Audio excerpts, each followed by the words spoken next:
The morning air was crisp, carrying the earthy scent of the river and the forest. The river clan stirred from sleep, preparing for the day's tasks. Hunters would leave at first light to track the herds along the western valley, a journey that was both routine and dangerous. Aru, spear in hand, stood at the edge of the camp, surveying the young men and women who would leave with him. Lena approached, her gaze steady but concerned. "Be careful," she said softly. "The forest has grown unpredictable." Aru nodded. "We must hunt for survival, but we must also respect the land. Take nothing that is not needed." Kai tugged at Lena's hand. "Will father be safe?" he asked, worry in his eyes.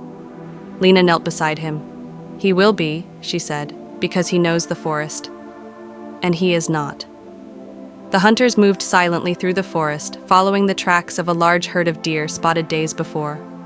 Aru led, moving with the confidence of experience, while younger hunters followed, their eyes wide with anticipation.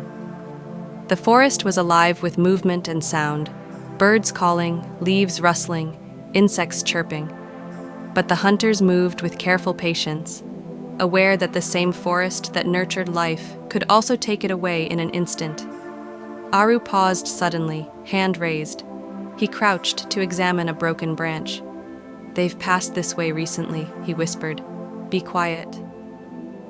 Watch for signs. The younger hunters copied his movements, crouching low and stepping carefully.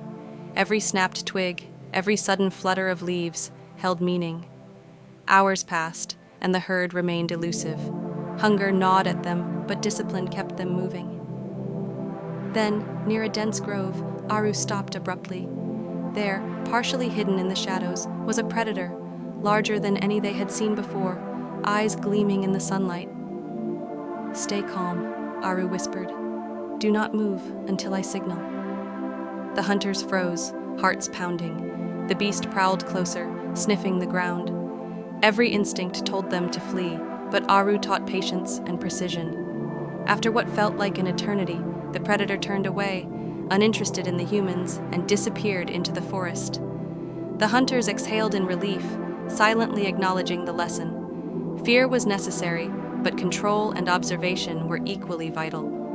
Finally, the herd appeared, a group of large deer grazing in a sunlit clearing. Aru signaled to the hunters. Spears were readied. They moved as one, quiet and purposeful. Aru led the throw, striking true. The deer fell, and the hunters rushed forward with skill honed over years. As the tribe returned with their catch, the forest seemed alive with approval. The hunt had been successful, but not without respect. Only what was needed had been taken, leaving the rest of the herd to continue.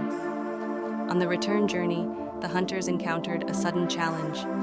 A fallen tree blocked their path along the cliffside. Below, the river roared, swollen from recent rains. Aru assessed the situation. "We must cross carefully," he said. "One wrong step." A younger hunter, eager to prove himself, rushed ahead and slipped.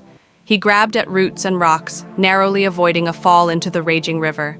Aru and the others sprang into action, pulling him to safety. Breathless and shaken, the hunter learned a valuable lesson. Courage must be balanced with caution. As dusk approached, the hunters sensed movement in the shadows. Wolves, curious and hungry, prowled nearby. The group formed a circle, spears at the ready, firelight illuminating their faces. Aru stepped forward, chanting softly, an old pattern of words meant to signal respect and assert presence. The wolves hesitated, then retreated into the forest. The hunters exhaled collectively, recognizing that every expedition carried risk, but also knowledge. The forest was alive, full of lessons, and those who listened carefully could survive. By nightfall, the hunters returned to the River Clan's camp. The tribe gathered around the fire, eyes wide with anticipation.